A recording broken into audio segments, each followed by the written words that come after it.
Hello everyone, Delhi university की तरफ से नोटिफिकेशन आ चुका है 30 तारीख को। अभी थोड़ी देर पहले नोटिफिकेशन आया। इस नोटिफिकेशन में ये मेंशन है कि 28 तारीख को यूजी का रिफंड कर दिया गया है। देखो, पीजी की रिफंड की जो संभावना है वो दिसंबर में ही है कि दिसंबर में आपका रिफंड हो सकता है। यूजी का मैंने एक्सपेक्टेड बोला था कि 15 नवंबर तक आएगा, लेकिन इस बार काफ़ी लेट हो गया। जो 28 नवंबर को इन्होंने रिफंड करा है, ये अभी नोटिफिकेशन में बोला गया है। ठीक है, अब यहाँ पे ये चीज़ आपको ध्यान रखनी है। आप सभी लोग अपना जो है बैंक अकाउंट चेकआउट कर लो। अब ये अकाउंट आपको कौन सा चेकआउट करना है, जो आपने सीएसएस फॉर्म में दिया था उसी अकाउंट में आपका रिफंड आया होगा।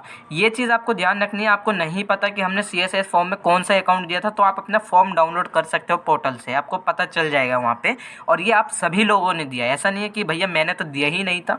सभी लोग बिना उसके तो भाई फॉर्म ही नहीं फिलअप होता है। तो ये चीज़ आपको ध्यान रखनी है। तो सभी ने अपना अकाउंट नंबर दिया था, उस पर जाके चेकआउट कर लो। अब ये कुछ बच्चे ऐसे थे जिनके क्या नाम है कुछ डिटेल गलत थी, जैसे यहाँ पे लिखा भी है, further some refunds could not be credit due to. एक तो बच्चों ने क्या नाम है अपनी रॉन्ग बैंक डिटेल दे दी होगी, या इनकरेक्ट अकाउंट नंबर हो गया होगा, या आईएफसी कोड जो सबसे ज़्यादा होता है वो आईएफसी कोड गलत दे देते हैं बच्चे।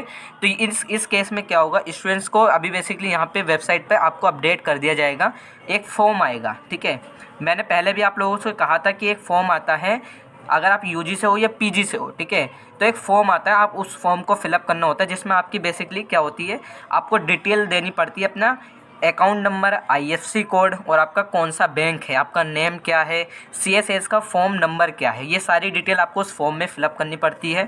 फिर इसके बाद जब ये फॉर्म सबमिट हो जाएगा, अब फॉर एग्जांपल अगर उसकी लास्ट डेट में मान ले तो दिसंबर में रख दी जाती है, तो जैसे ही लास्ट डेट खत्म हो जाएगी उसके 15 से 20 दिन बाद दूसरा रिफंड कर दिया जाता है। सेकंड टाइम वो रिफंड होता है और वो फाइनल रिफंड होता है, क्योंकि आप लोग की जो बैंक डिटेल जिनकी गलत होती हैं, कुछ भी इनकरेक्ट डिटेल दी है, तो एक फॉर्म ओपन होगा। अब ये फॉर्म कब तक ओपन हो सकता है, अगर मैं लास्ट ईयर के अकॉर्डिंग बात करूं तो ये फॉर्म जो है मैक्सिमम है 5 से 10 दिन के अंदर ओपन हो जाए। 5 से 10 दिन के अंदर ओपन हो जाए। मैं अभी वीडियो बना रहा हूँ 30 नवंबर को, तो हो सकता है 5 से 10 दिसंबर के बीच में या इससे पहले भी आप लोगों का जो है फॉर्म आ जाए रिफ़ंड का। यूजी का जो फॉर्म होता है, जिन्होंने इनकरेक्ट बैंक डिटेल दी है, तो कैसे फॉर्म फिलअप होगा वो सारी डिटेल मैं आप लोगों को यहाँ पे बता दूंगा वीडियो के अंदर। ठीक है, तो अभी बेसिकली अपना बैंक अकाउंट चेक करो, जिनका 28 तारीख को रिफ़ंड कर दिया गया है, नहीं आया है आपका, तो डेफिनेटली आप लोगों ने कुछ अपनी डिटेल इनकरेक्ट भेजी होगी। और ये भी मैं आप लोगों को बता दूं, वेबसाइट पर अभी आप लोगों को यहाँ पे स्टूडेंट्स नेम भी आता है कि किस रीज़न की वजह से आपका रिफ़ंड नहीं किया गया है ड्यू की तरफ से, वो रीज़न भी बताया जाता है। ठीक है, उसके बाद आप फॉर्म फिलअप करते हो। तो सारी अपडेट मैं देता रहूँगा टाइमली। ठीक है, आप लोग बेसिकली यार या तो व्हाट्सएप चैनल ज्वाइन कर सकते हो, टेलीग्राम ज्वाइन कर लो, व्हाट्सएप चैनल भी बेसिक है, व्हाट्सएप चैनल ज्वाइन कर लो अगर आप अपने अकॉर्डिंग कर सकते हो। ठीक है, और इंस्टा स्टोरी आप डेली चेकआउट कर लिया करना। ठीक है, तो जितनी अपडेट होगी मैं इंस्टा स्टोरी पर देता रहता हूँ। और अगर फिर भी अगर आपकी कोई क्वेरी रहती है रिफ़ंड से लेकर, तो आप मुझे इंस्टा पे मैसेज कर सकते हो।